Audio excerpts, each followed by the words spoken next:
অনেকক্ষণ ধরে বসে আছো তাই না? আর একটু হলেই আমি চলে যেতাম।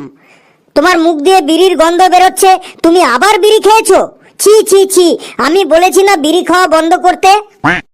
ওই পায়খানায় গেলেই একটা খাই, তাছাড়া আমি বিড়ি ঠিড়ি বেশি খাই না, তুমি তো জানোই। হ্যাঁ আমি জানি, তুমি বিড়ি তো খাওই, বিড়ির সাথে আরো অনেক কিছু খাও, অনেক নেশা করো তুমি। নাও আমার হাত ছাও, হাত ছুঁয়ে তোমাকে আজ অনেক প্রতিজ্ঞা করতে হবে। আমি যা যা বলবো তাই তাই তোমাকে প্রতিজ্ঞা করতে হবে। বলো কি কি প্রতিজ্ঞা করতে হবে? বলো আজ থেকে বিড়ি খাওয়া ছেড়ে দেবে। বেশ, আজ থেকে বিড়ি খাওয়া ছেড়ে দেব। বলো আজ থেকে গুটখা খাওয়া ছেড়ে দেবে। বেশ, গুটখা খাওয়া ছেড়ে দেব। তুমি মাঝে মাঝে মদও খাও, বলো আজ থেকে মদ খাওয়া ছেড়ে দেবে। বেশ, মদ খাওয়া ছেড়ে দেব। বলো আজ থেকে নস্যি খাওয়া ছেড়ে দেবে। নস্যি তো আমি খাই না। না তুমি বললেই হবে, আমার কাছে খবর আছে তুমি তোমার ঠাকুমার ডিব্বা থেকে মাঝে মাঝে চুরি করে নস্যিও খাও। ওটা তো মাঝে সাঝে ঠান্ডা ঠান্ডা লাগলে একটু একটু নাকে নি। তা তুমি যখন বললে তো আজ থেকে তাও ছেড়ে দেব। বলো প্রমিস করো আমায় তুমি বিয়ে করবে। না না, এটা আর আমি প্রমিস করব না। কেন করবে না?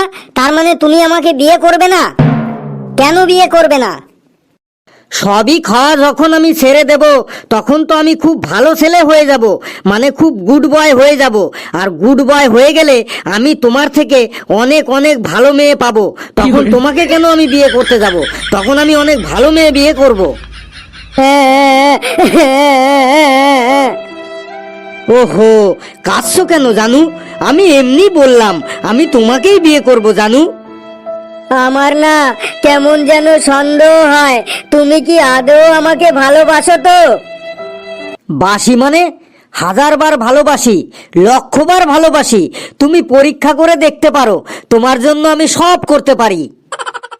বেশ তাহলে পরীক্ষা করছি, চলো আজ আমাকে মটন বিরিয়ানি খাওয়াবে। অনেক দিন ধরে মটন বিরিয়ানি খাই না। এই রে, পকেটে মাত্র 200 টাকা আছে, গেঞ্জি আর আন্ডার প্যান্ট কেনার জন্য বাবার কাছ থেকে নিয়েছি। ওটা খরচ করলে বাবা একদম আমাকে মেরে ফেলবে। কিছু বললে জানু? কই না না, কিছু বলিনি তো। বেশ জানু, পরীক্ষা দিতে আমার কোনো অসুবিধা নেই, কিন্তু পরীক্ষার ডেটটা একটু পিছানো যায় না জানু? তার মানে? বলছি পরীক্ষাটা আজ না নিয়ে একটু অন্য দিন নাও জানু। কেন? এই তো এখনই বললে যে তুমি আমার জন্য সব করতে পারবে। আরে পারবো তো, কিন্তু আমারও তো একটু প্রস্তুতি মানে প্রিপারেশনের দরকার আছে তাই না? এত বড় একটা পরীক্ষা দেবো, একটু প্রিপারেশন না থাকলে হয়? তুমি আমাকে কখনো স্বপ্নে দেখো? দেখি মানে প্রতিদিনই দেখি, এই তো কালকেই দেখলাম। এই কি দেখলে কি দেখলে বলো না জানু? দেখলাম আমরা দুজন একটা টোটোতে করে যাচ্ছি, হঠাৎ টোটোটা ব্রেক ফেল হয়ে গেল। তারপর? তারপর? টোটোতে আরো লোক ছিল, তারপর টোটোটা একটা পুকুরে পড়ে গেল। তারপর? তারপর বলো। তারপর সবাই সাঁতার কেটে নিজেদের জীবন বাঁচাতে ব্যস্ত ছিল, কিন্তু তুমি তখন যেন কাকে খুঁজতেছিলে? আমি মনে হয় তোমাকেই খুঁজছিলাম।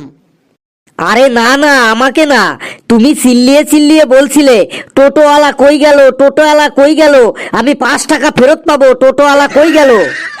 সবাই যখন জীবন বাঁচানোর জন্য ব্যস্ত, তখন তুমি পুকুরে জল খাচ্ছিলা আর টোটোওয়ালাকে চিল্লিয়ে চিল্লিয়ে খুঁজতেছিলা 5 টাকার জন্য।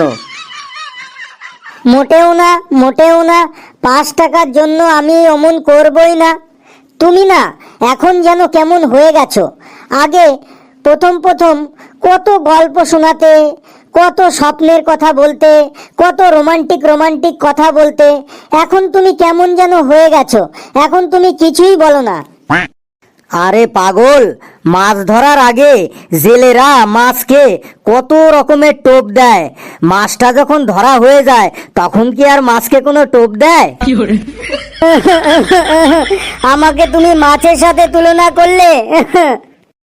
কথায় কথায় অমন মেঘ বৃষ্টি শুরু করে দিও না, আমি এমনি বললাম সোনা তোমায় আমি, জানু আমার।